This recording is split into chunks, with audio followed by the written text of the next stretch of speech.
Herkese selam. Daha önceki videomda YouTube'a ilk defa, yani bu YouTube kanalıma ilk defa girdiğimden bahsetmiştim. Şimdi ise sizinle beraber bunları birazcık detaylandıralım istiyorum. Öncelikle şunu da belirtmek istiyorum. Evet, bu YouTube kanalına ilk defa girdim ama ben bir dijital içerik üreticisiyim. Medya şirketinde dijital içerik üreticiliği yapıyorum. Ay, hava çok sıcak biliyor musunuz? Çekerken şu an çok zorlanıyorum. Camım falan açık ama bu kadar etki ediyor. Neyse, şöyle söyleyeyim. Dijital içerik üreticiliği yapıyorum. Ayrıca kendim de kendi Instagram hesabımda, TikTok hesabımda içeriklerimi düzenli olarak üretmeye çaba sarf ediyorum. YouTube'a niye girmedim? Aslında girdiğim belli başlı konular oldu. Bunu da ilerleyen süreçlerde belki konuşuruz, üstünde dururuz. Şöyle ki, şunu düşündüm. Ben zaten sürekli üretiyorum. Sürekli dijital içerik üretimi yapıyorum. Şu an niye bunu kendime yapmıyorum ve bazılarına neden ışık olmuyorum diye düşündüm. Çünkü bana gelen bir sürü soru vardı ve bu soruları cevapsız bırakmak istemedim aslında. Şimdi öncelikle bana gelen sorulardan birisi şuydu.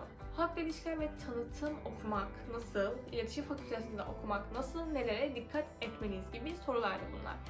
Şimdi öncelikle iletişim fakültesi okumak çok zevkli. Tabii ki sadece okuyup da işte ben iletişim fakültesinden okudum, mezun oldum, hemen iş bulayım gibi bir fakülte değil bu. Halkla ilişkiler ve tanıtım bölümü de aynı şekilde. Bu arada ışık değişiyor. Televizyonumdan yüzüme farklı bir ışık yansıyor şu an. Şöyle ki, öncelikle siz bölümünüzü seçerken okuyacağınız bölümün müfredatına dikkat etmeniz gerekiyor. Bu yaptığım yorumlar her bölüm için değil. İletişim fakültesi için konuşuyorum şu an. İlla ki diğer fakültelerde, diğer bölümlerde de geçerlilik payı belki vardır. Ama ben şöyle düşünüyorum. Sosyal medya çağındayız, dijitalleşme çağındayız ve her geçen gün bir şeyler üstünde katlayarak gidiyor.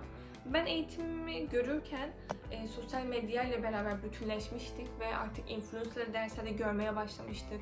Mikro influencer, makro influencer gibi. Sonra son senemde yapay zeka ile tanıştık. ChatGPT, OpenAI ile. Ve yapay zeka ile beraber yalansız ve ödevlerimizi yapmaya başlamıştık. Daha orasındaydık. Ödev yapıyorduk basic bir şekilde. Hocalarımız daha böyle idrak edememişti. Bunlar yapay zeka ile mi yapıyor, ne yapıyorlar diye. Sonra bir anda yapay zeka bazı şeylerin esiri oldu. Çoğu kişi basın bültenlerinde yapay zeka ile yazdırabiliyor. Metinlerini yazdırabiliyor, işini yaptırabiliyor. Yani bu artık önüne geçilemez bir şey oldu. Bu yüzden yani hayat bu şekilde evrilirken bizim okuyacağımız bölümün de evrilmesi gerekiyor. Çünkü biz gelenekselde kalırsak ve kendimize bir şey katmamaya başlarsak biz yarın bir gün bir işe girdiğimizde güncel olmadığımızı fark edeceğiz. Ve iletişim fakültesinde okumanın temel yapı taşı güncel olmak, ana hakim olmak ve geleceği de bir noktada görebilmek. Nasıl görebilmek? Bir şeyler ilerledikçe deyip geçmişten edindiğiniz bilgilerle kendinize farklılıklar katmak zorundasınız. Düşünmek zorundasınız. Sürekli üretmek zorundasınız gibi. Hani tam bir iletişim öğrencisiyseniz. İşte yok ben haber okumayacağım. Teknoloji gelişmeleri benim umurumda değil dememelisiniz. Neden? Çünkü sizin diğerlerinden ayrışmanız gerekiyor. Bu yüzden de müfredatlarınızı okuyacağınız okulun müfredatına bakmalısınız. Ben mesela kötü bir deneyimden bahsedeyim. Ben üniversitemi seçerken hiç bunlara odaklanmadım. Üniversitemin yerine bakmadım. Üniversitemin müfredatına bakmadım. Dümdüz istedim. Baktım işte fakültesine falan. Geçtim yani okulu kazandım ve istediğim okulda okudum. Ama neden müfredata bakmalıyız? Hayat bu şekilde evrilirken geleneksel bir ve geçmişe dayalı bir şey kalıyorsa, müfredat varsa okullar, derslerin, işte bölümlerin derslerinde hayır, bu olmamalı. Bunun sürekli güncel tutulması gerekiyor. Başka müfredata bakmak ne işimize yarayabilir? Mesela birkaç üniversite arasında kaldınız ki bana yine gelen yorumlar arasında İstanbul Üniversitesi mi, Marmara Üniversitesi mi soruları var. Şimdi alırsın iki tane müfredatı, kıyaslarsın. Belki birisi daha gelenekseldir, belki birisi daha atiktir ve işte hani anını yakalayabilmiştir. Daha böyle eğlenceli dersleri vardır veya işte sosyal medyaya daha çok yoğunluk vermiştir. Diğeri belki üstünkörü geçmiştir gibi şeyler olabilir. Burada aslında tamamen bu sizin kararınızı değiştirmeli olarak demiyorum. Ama kararsız kalması küçük noktalarda size böyle kurtarıcı bir nüans olabilirmiş gibime geliyor. Çünkü ne bileyim ben mesela son zamanlarımda okuldaki sosyal medya derslerimiz çok fazla artmıştı, ağırlık verilmişti. Ama aslında başında bu müfredatlar bu şekilde güncel değildi.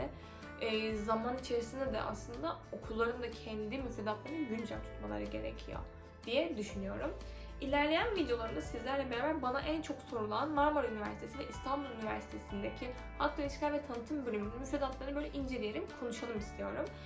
Bir videomda da yine halkla ilişkiler ve tanıtım nedir, ne iş yaparlar ve ben şu an aslında ne iş yapıyorum ve bunun hangi kolundayım? Acaba bir bağım var mı? Çünkü dijital içerik üreticisiyim. Nasıl oldu bu süreç? Bunları da konuşalım istiyorum. Şimdiden kanalıma abone olmayı unutmayın. Çünkü burada bir sürü şeyler konuşacağız sizlerle beraber. Şimdiden sıranızı alın, yerinizi alın. Sıranızda olmadı.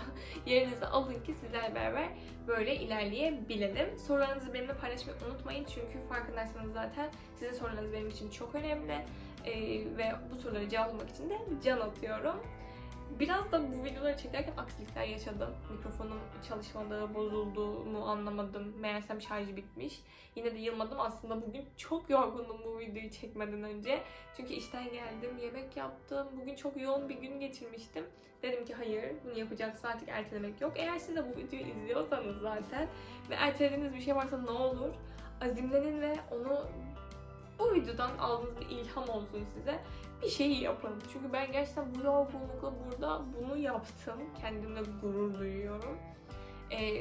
Benim için aslında büyük bir başarı. Çünkü büyük ihtimalle olmuyor. Abi tamam zorlamıyorum deyip kapatabilirdim, kendimi biliyorum.